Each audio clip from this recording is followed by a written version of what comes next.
And so what I'm telling, oh, this is good. This is good. I'm sorry for yelling. Oh my goodness. Don't mess nothing up.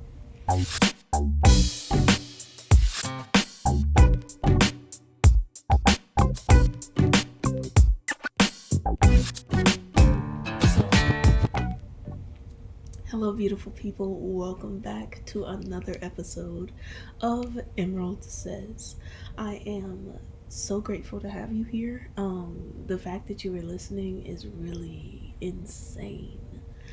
But because you're here, I'm going to talk. So, it's going to take some time for me to get used to the fact that this is a thing. Um, I've talked about podcasts with many people now, and it still just doesn't. The fact that like it's actually happening doesn't feel funny enough. I've recorded multiple episodes and just haven't put anything out there yet. So when y'all finally see this, I just want you to know that it was actually an act of God, but also like me really getting over a hurdle. Because I don't feel comfortable, but we're here, so we gonna do this thing. So today we are talking about being an introvert and an extrovert. I am one who is what they would call an ambivert, right? I don't necessarily know that I can subscribe to the concepts just because I be all over the place. I think I've mentioned before that I'm just this really big like oxymoron. Like once you think you figured me out, here comes another aspect of me that just is completely unexpected.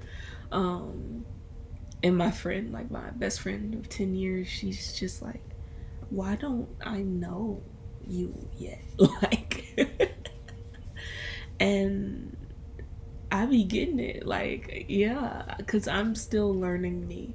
And I guess that's what life is us just spending all of our days trying to learn ourselves and figure out exactly what it is we're doing on this earth and why we're here. I came across this post on Threads. Threads has my heart. It might potentially be my favorite social media. But I really like Instagram. I really like TikTok. I really like YouTube. So, but I really like Threads too. Threads is on the come up quickly. So that's what I can say about that. But I was on Threads and I came across this like thread of a woman who was talking about the fact that when she was growing up, her parents used to always tell her like, you need to talk up, you need to talk up, because she talked really quietly.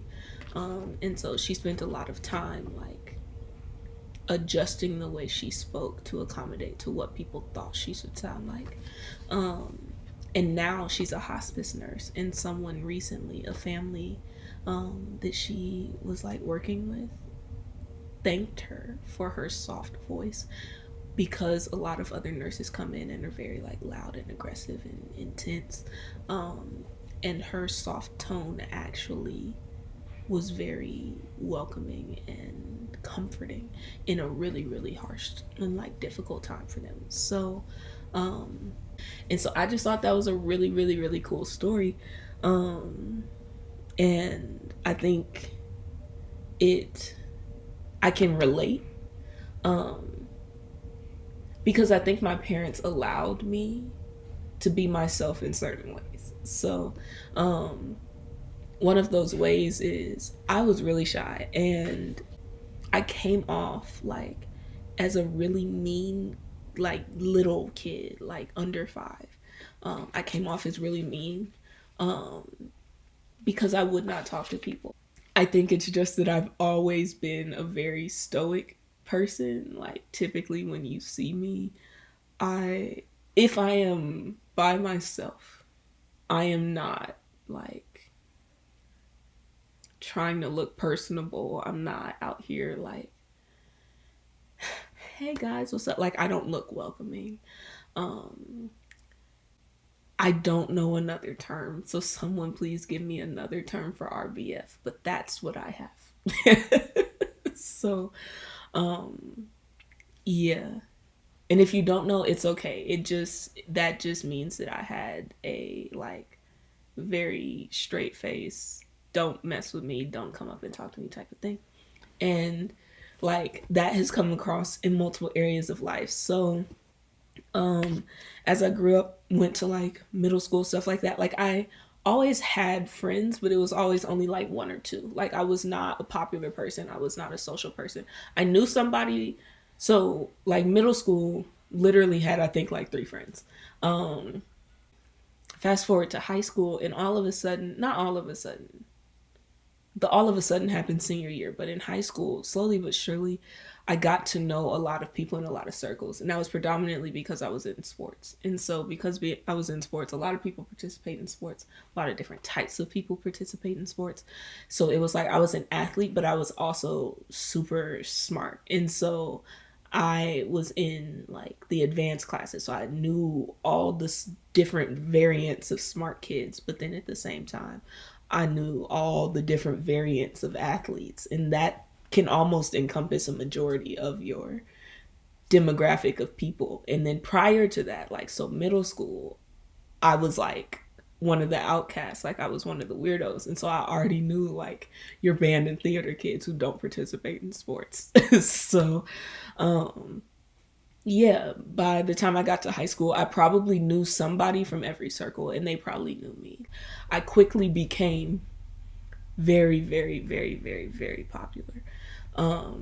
On top of that, high schooler, college campus, there's already a rep with that. People want to know, like, your spectacles. So the traditional students are like asking questions. They want to know about me, like all this type of stuff. So, yeah, I transitioned into having to be an extrovert. So this whole life of I'd rather be at home reading my books alone. I really don't need a bunch of people. I have friends because it makes sense. Most of my friends were at church, so like that was the place where I got my social interactions kind of out of the way. But even with them, it was like everybody knew me, but I wasn't really fooling with everybody. And that was very clear. I would venture to say that I had an abnormal amount of conflict at church. Um, but yeah, that's a discussion for when we talk about me being a pastor's kid. So, um, saying all that to say that senior year where I had to transition into this role of being people's social academic resource, I I had to turn it on. And so all of my study from the last 17 years of my life came in to play. Like I had to put it to practice. So I had to switch to being an extrovert, and it was an easy switch because I knew how to do it. Um, but I also think that there were times where it was like I yearned to be alone, but I really loved being around all these people who loved me. And not in like the selfish, like, I need everybody to like me type of way. I hadn't made it to people pleasing yet, but in the way of, I don't mind this community of people. Like, this is a good time. We're a good time. And it's actually a lot of y'all that I like. Like, y'all are cool people. So, um, that was that. Yeah, I left college, went to work, and the job that I went to work at, I worked overnights in a closet in a hospital by myself. And so I had no coworker. I didn't know the concept of a coworker. There were people who would come in, they chat for 2, 3 minutes, and then they'd be gone because they just needed me to run a test. And so in that time, I was back to my introverted life, and I wasn't necessarily mad at it. However, I did notice that I was losing my ability to communicate. And I have always been a great communicator, such a great communicator that I actually was one of the speakers at my graduation. And so I was just like, now I don't even know how to talk because I don't talk to anybody anymore. It was a rough time. So then COVID hits. Now can't nobody talk to nobody. Like, and So I'm just slowly but surely losing community, losing people. Like this super social high-fiving people on the street person is now, I don't talk to people. I don't do that. Um so COVID hits. I'm still working at this isolating job. It's even more isolating now because there's precautions in place. Naturally, it's a hospital. And so then I turn around and find myself in Baltimore for college or for grad school.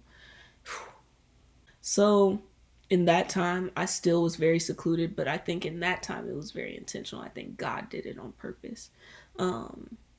Because he needed to get me alone. So he pulled me out of Kansas City, away from my parents, away from the bit of community I had like at church and the couple friends I had in Missouri. And I say Missouri because we were all spread out throughout Missouri. Anyway, God moved me out there to isolate me. And so he took me from being a shy and like very standoffish child to dumping me into this position of truly leadership where I have to be extroverted. Then slowly but surely like slimmed all of that down in a way through some very shocking moments and really like pruned and cut away all of the unnecessary relationships and said, this is what you actually need. And I found myself just looking at the reality that there are times and seasons and eras, if you will, that we will, how do I want to say this? We hold on to our identity for eternity that God only meant for us to have for a moment. And I say that because had I went to Baltimore still looking for high fives with the people on campus and being besties with all of my coworkers and all of that type of stuff, I think I would have missed the significance of what God was trying to show me while I was out there, which was the reality that I don't want to be a doctor. And that becoming a physician would actually be highly problematic and bad for my mental health. And so, and also, had I been so caught up in friends, I would have missed the value of family, which was the number one thing Baltimore taught me, was how important my family is to me. Family to me is right up there, just about number one. Outside of there is a gnat and the devil is a liar. Anyway, for me personally, I realized how important my family was when I was in Baltimore, away from a majority of my family, and yet being introduced to a new portion of my family. I very quickly latched onto that piece of family because they filled a void that I needed to have filled for my well-being, while simultaneously watching things happen at home that I could not be present for and being really hurt about that as well. So I say all of that to say I want to encourage us to trust in our maker, to identify who we are and give us our true identity, because he knows what we need and when we need it. And so don't hold so true to I'm a such and such. And I'm gonna say it. Hold on. I'm using introvert and extrovert as an example. And if you notice at the beginning of this podcast, I said I don't really know that I subscribe to those titles. And I say that because we use a lot of I am statements and we make them permanent. Have y'all seen the trend? It's a trend on TikTok and maybe on Instagram and some other places too, but it's this trend where somebody will say, oh, I'm with my current wife. Or like no, I've seen mainly women do it to their husbands. So they're like, yeah, me and my current husband are about to go out, like da da da da da, like, and they just casually say it and see what their significant other responds, and the response is always current. What you mean current? You saying it like it's temporary. This is like I am your husband. I am your wife. I ain't nobody else. Ain't gonna be nobody else till death do us part. Da da da da da. And even sometimes like my current boyfriend. What you mean current boyfriend? You got another one? Like all this type of stuff. And the whole point is when you say current, it signifies like it's transitional, like something else is coming or something else has been. Ultimately saying that this thing that is right now is not going to last. And immediately it triggers people and they like, so what you trying to say? What you mean? But they're expecting you to say something more permanent, like I'm going with my person, or this is my such and such, or I am like this is who I am to this person. They want the I am statement. They want the permanent statement. And we do a whole lot of that with a whole lot of stuff that's temporary. And that's the problem.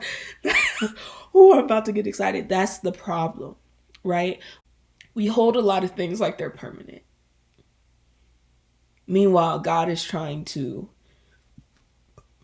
build something in us to get us to a certain point. I want to read a scripture. It's from Jeremiah chapter 1. I'm going to start at verse 4. It says, the Lord gave me this message. I knew you before I formed you in your mother's womb. Before you were born, I set you apart and appointed you as my prophet to the nations. I'm going to stop right there.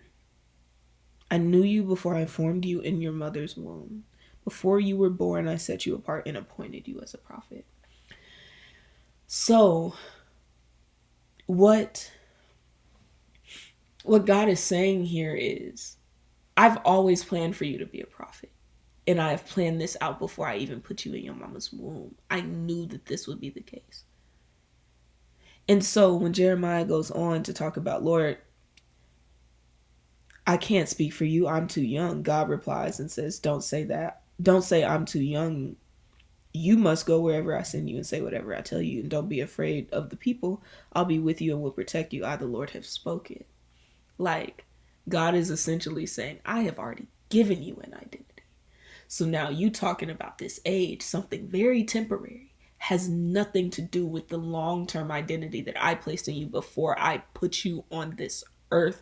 Before you were formed in your mother's womb, I made you a prophet and appointed you as such. And so just the fact that you were young, because I think I read somewhere that Jeremiah was around 14 years old when he was called. And so he was in fact very young to be going out to a nation and telling them what God said. This is scary stuff. However, God is saying, I don't care about your temporary circumstances. I know what I put in you from birth, and that thing is what I'm calling on right now. So your temporary circumstances do not matter to me, because I know what I made you to be from the beginning. So I'm calling. Linnell Grant says, whenever God call, he collect. Know that he wants you. Know that he made you. I don't know the rest of the words. The moral of the story is, when God's calling, he's calling on the thing that he put inside of you before you even made it through to this earthly realm. He said, I'm going to make this person this thing. And so while we're sitting here holding on to zodiac signs and enneagrams and personality types and all of this other stuff, which I understand why you want those things to describe you. I'm telling you that they are not nearly as good of a descriptor as God himself, who knit you in your mother's womb and knew you before he did that. No other human can tell you who you are better than the one who made you. It's like, when you be calling your mama on the phone or not on the phone, like let's say you need to schedule a doctor's appointment, and even at your very big age, you still want to call your parents and be like, do I have any allergies? Like, what is my medical history? Is there anything of concern? Like, you just want your parents to tell you about you real quick. So like, you can answer the doctor. More recently, I had a situation at the doctor's office and was needing to schedule something, and I literally texted my mama real quick and was like, so do I have metal in my feet? Like, and she was just like,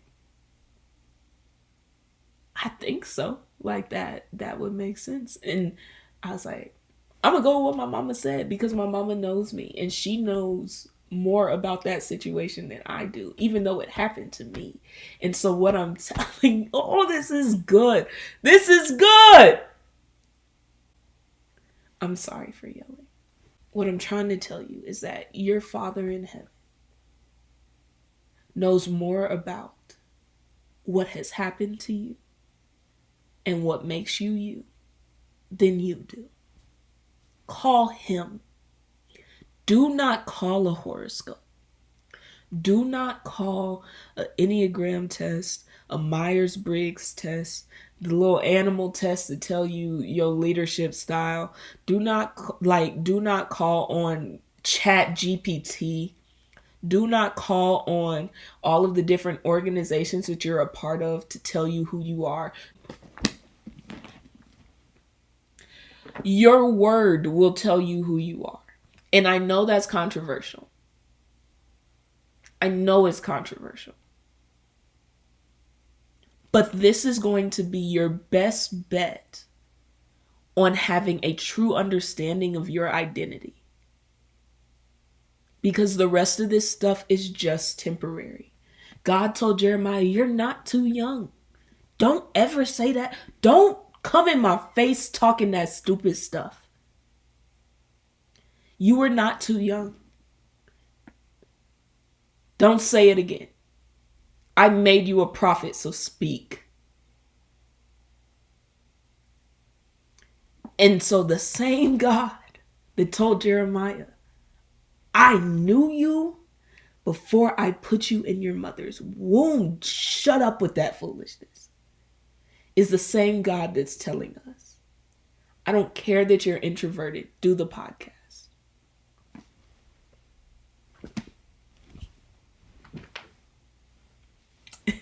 Me, right? Like, God is like, I don't care that you don't like talking to people. Talk. God, it might be telling you, I don't care that you don't have the money. Sign up for the class. I don't care that you don't have a car. Tell them you're going. I don't care that your current circumstances say that this is who you... I don't care that you're a single mother right now. Go ahead and buy the ring. I don't care.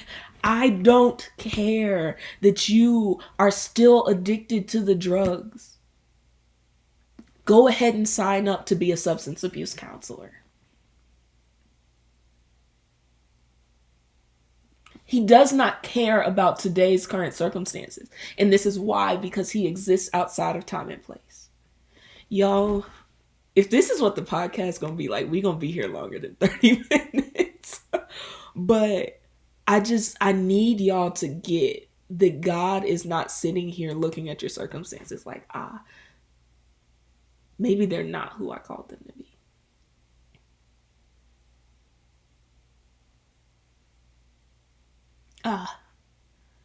Maybe I messed up. Maybe I didn't give them everything that they needed.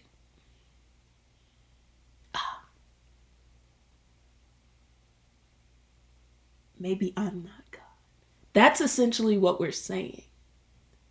When we say, God, but our circumstance says that we can't do what you're telling us we can do. You're saying, God, you can't be right.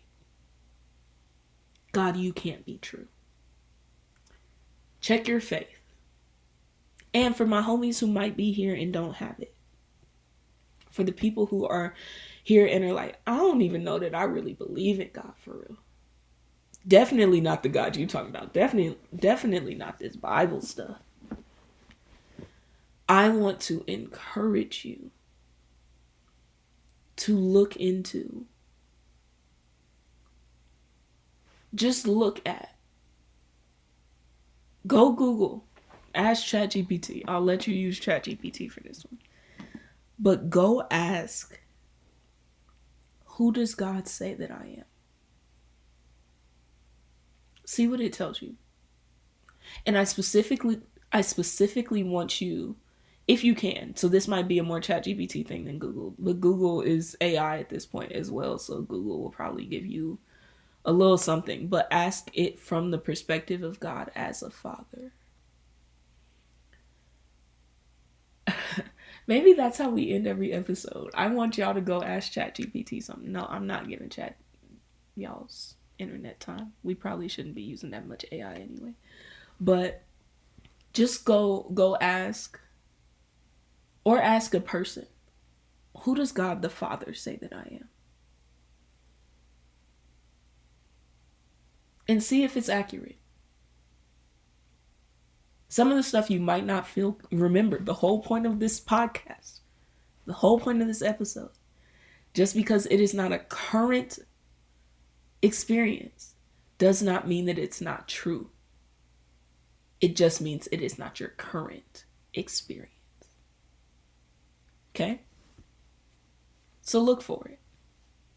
Look for it. All right, y'all. I am going to close with a quote. So today's quote is, "A masterpiece is still a masterpiece when the lights are off and the room is empty." I do not know who said it. I think I came across it on Pinterest, but a masterpiece is still a masterpiece when the lights are off and the room is empty. So even once I shut all these lights off, turn this mic off, go finish cleaning my room, that does not change the value that I carry in the life that I have, in the life that was given to me. It is valuable. I am valuable. Even when the lights are off, when there's nobody looking at me, when there's nobody paying me no mind, when I look like a bum walking through Aldi, I am still valuable. And so are you. When there's no one around, when you feel completely isolated, a masterpiece is still a masterpiece, even when the lights are off and the room is empty. I have an Instagram post that says a masterpiece is still a masterpiece, even when the lights are off and the sun has set. Because it was a sunset picture. But the point is that your value doesn't change just because the circumstances do. You've always been important to God, and you're always going to be important to me. So until next time, it's been great. I'm Emerald, and I'll see you on the next episode of Emerald Says.